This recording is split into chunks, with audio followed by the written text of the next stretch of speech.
Welcome back. And now for the news in detail. Iran's Supreme Leader Ayatollah Khamenei has accused the US and Arab states of stoking unrest in Iraq and Lebanon. Khamenei asked Lebanese and Iraqis to unite against foreign designs and ensure stability in the respective countries. Earlier, two main backers of Iraq's Prime Minister Adil Abdul Mahdi agreed to remove him from office amid violent protests. Populist Shiite leader Muqtada al-Sadr, who leads parliament's largest bloc, called on his main rival Hadi al-Amiri to help remove Mahdi. This comes a day after the military killed 17 anti-government protesters and wounded 1,000 others in Baghdad. The Prime Minister has rejected protesters' call for an early election. Turkey has threatened to relaunch its military operation in Syria if it sees Kurdish fighters near the border.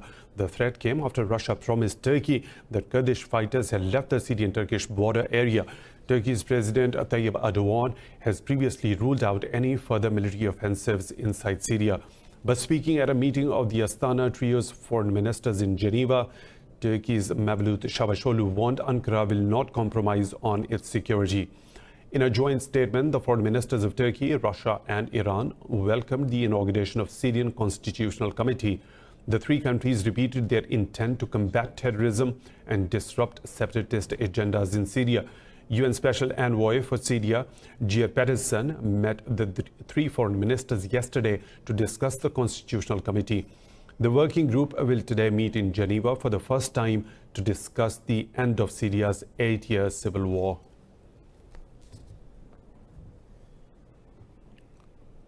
Turkey says it has largely reached an agreement with Russia over its concerns regarding northeastern Syria. Russian and Turkish officials have concluded three-day talks to chalk out a mechanism to ensure peace in the region. Turkish Defense Minister Hulusi Akar said efforts for sustainable peace will continue. Turkey has accused Kurd fighters of violating a truce broken by Russia by not leaving the proposed safe zone.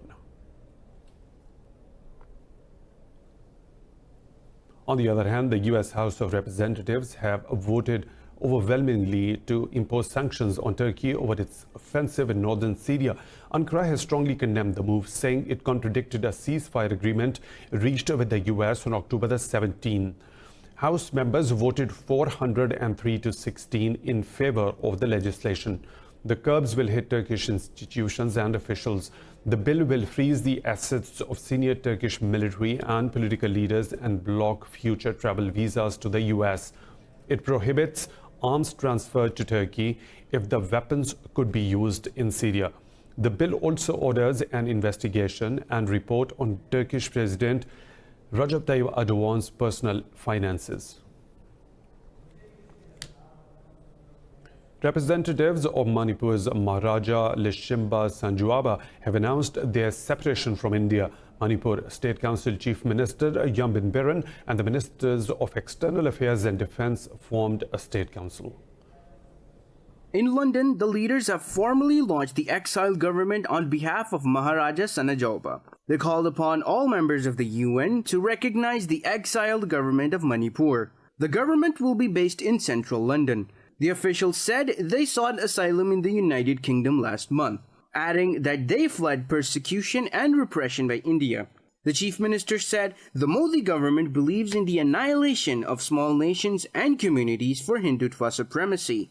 Manipur is one of India's smallest states, with a population of around just 2.8 million people.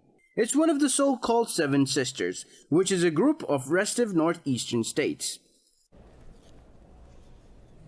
Indian occupation forces have martyred another youth in occupied Kashmir's Islamabad district. The youth was martyred during a cordon and search operation in Bijbihara area of the district.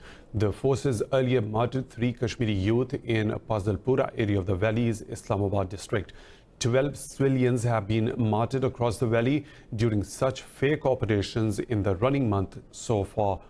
India has imposed a clampdown since August the 5th, creating a humanitarian crisis, shortage of food and health facilities in the valley.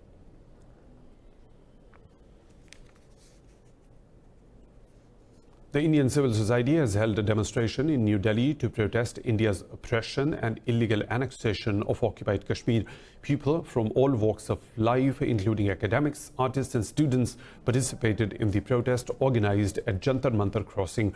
The speakers slammed New Delhi's unprecedented media and communications lockdown in occupied Kashmir for over 2 months. They said there is an atmosphere of fear and uncertainty in the entire occupied valley. Meanwhile, at an event at Pakistan's US Embassy, students of Johns Hopkins School were briefed about the ongoing crisis in Kashmir. Students were told about the worsening humanitarian crisis in the disputed territory. Far-right European Parliament member Bernhard Zimniok has offered to mediate between Pakistan and India.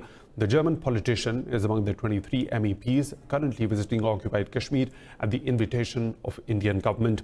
Talking to reporters in Srinagar, Zimniok said it would be counterproductive for the EU to take sides on the Kashmir issue. The EU lawmakers were taken to Indian occupied Kashmir amid a complete lockdown yesterday.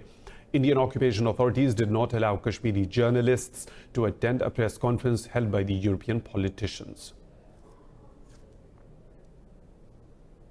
Pakistan has briefed Cuba's Vice President Roberto Morales Oteja on the India's unilateral and illegal actions of 5th of August. Foreign Minister Shah Mahmood Qureshi met a delegation led by the Cuban dignitary in Islamabad. The two sides held delegation-level talks at the Foreign Ministry. During the meeting, Qureshi highlighted the ongoing sufferings of the innocent Kashmiris under the Indian occupation. He encouraged Cuba to raise its voice against New Delhi's human rights violations in occupied Kashmir. After the meeting, Pakistan and Cuba signed the agreement on the exemption from visa requirement for diplomatic and official passport holders. The Chief Minister of Indian Punjab, Amarinder Singh, has confirmed his participation in the opening ceremony of the Kartarpur corridor in Pakistan. Former Indian Prime Minister Manmohan Singh and 2 union ministers will also attend the event in Narowal district on November the 9th. Congress leader Navjot Singh Sidhu has also accepted Prime Minister Imran Khan's invitation to attend the ceremony. Sidhu said the establishment of Kartarpur corridor is a sign of peace. India has communicated a list of 575 Sikh pilgrims who will attend the ceremony in Pakistan. The Kartarpur corridor is Pakistan's initiative to facilitate Indian Sikhs wishing to perform pilgrimages to the deathbed of their religion's founder Guru Nanak. Pakistan's Prime Minister Imran Khan will formally inaugurate the Kartarpur corridor 3 days before the anniversary. Meanwhile, Pakistan has issued a commemorative coin to mark the 555th birth anniversary of Guru Nanak.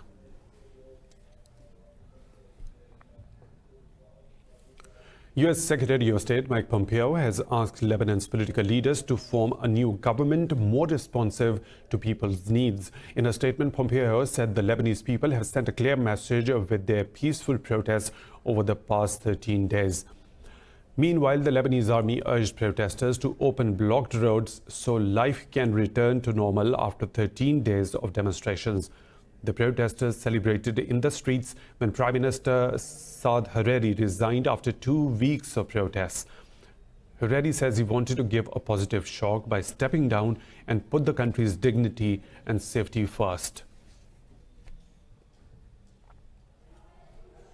The UK's House of Commons has voted to hold a snap general election on December the 12th. MPs backed Prime Minister Boris Johnson's call for the poll after months of Brexit deadlock. Britain's first December election since 1923 was approved by 438 votes to 20.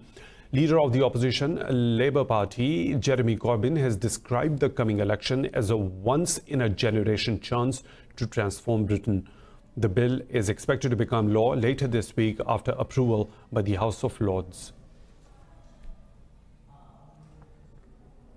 In Washington, a member of the White House's National Security Council has told Congress he witnessed President Trump and a senior diplomat coercing Ukraine for a favor. Lieutenant Colonel Alexander Windman appeared before the House of Representatives Intelligence Committee despite a ban by the White House. The House committee is conducting an impeachment probe into President Trump's alleged extortion of Ukraine. Colonel Windman said the U.S. ambassador to the EU, Gordon Sondland, had pressured the Ukrainian official during a meeting on July the 10th. He also confirmed President Trump had asked Ukraine's President Zelensky to investigate his rival Joe Biden in return for the release of U.S. military aid. Italy has allowed 104 people to disembark from a charity ship that rescued them from the Mediterranean Sea. The vessel had spent 11 days at sea waiting for authorization. A statement issued by Italy's Interior Ministry says the ship, the Ocean Viking, was authorized to dock in the Sicilian port of Pozzallo. 2 pregnant women and 41 minors were among the rescued migrants on board. The statement said France and Germany have agreed to take in 70 of the migrants rescued last weekend from another vessel. The Ocean Viking picked up the people from an inflatable boat in distress off the Libyan coast on October the 18th. In Valletta last month, France, Germany, Italy and Malta reached a deal to prevent ships carrying migrants being held up for weeks.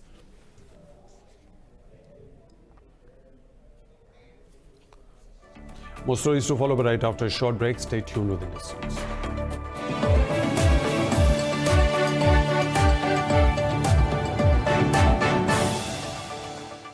Welcome back. WhatsApp has filed a suit against Israeli surveillance firm NSO for sending malware to at least 1,400 mobile phones. The affected users include diplomats, dissidents, journalists, and senior government officials. In a court filing, WhatsApp said the Israeli group used malware to access communications after they were decrypted on target devices.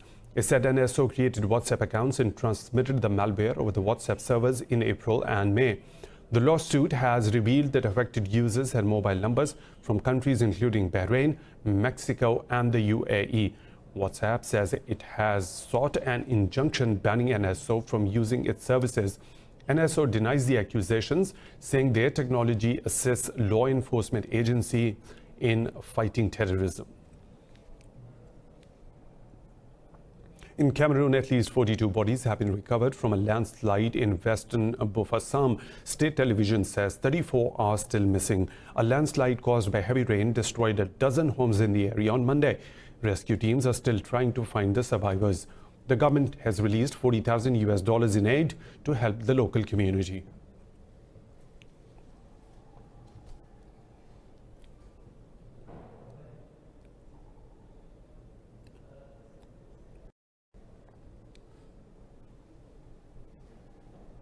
In southwest China, a pet cafe in Chengdu has gone viral after the cafe owner introduced his 6 panda-like Dai dogs. But the cafe has drawn criticism for painting the dogs to make them stand out in the competitive pet cafe market. More in this report. Round, soft and fuzzy panda-like dogs are the star attractions of a recently opened cafe in the Chinese city of Chengdu. To make them stand out from the pack of pets in other pet cafes, the Cute Pet Games Cafe has dyed their 6 Chow Chow dogs in black and white to make them look like pandas. One day, I and my business partners suddenly had this idea after watching a movie. Then we put it into action. Currently, there are many dog cafes, cat cafes, raccoon cafes, alpaca cafes, duck cafes. We think they are not creative. We want something novel. Soon, a number of customers were seen petting the fluffy panda dogs. But some, including animal rights groups, were not impressed with the pet painting. Internet users have joined the howls of outrage at the cafe's treatment of the dogs. Lou says he's sure the dyes used on the canine coats are not harmful. We used imported dye. It causes zero harm to pets. You can see, we dyed the hair from the middle rather than from the bottom. The cafe also offers pet bathing, showering, and even a pet dyeing service, charging around $200 per animal. But so far, customers only want to take photos with Lou's dogs.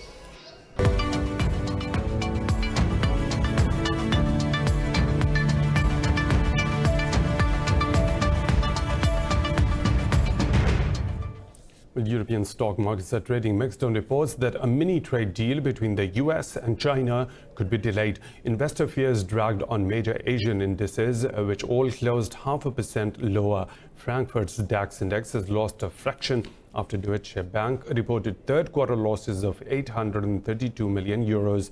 The FTSE 100 in London is flat following Parliament's approval of snap elections in December. The CAC 40 in Paris is marginally higher after an announcement that car maker Peugeot is in merger with talks with Fiat Chrysler.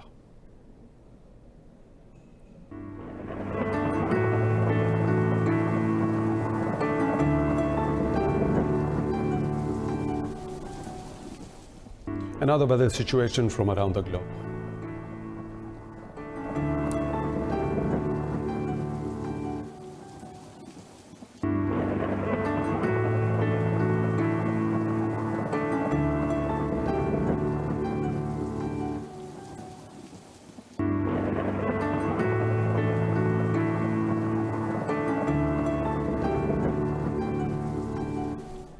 And that's all for now. For the latest updates, you may follow us on social media at Indus News.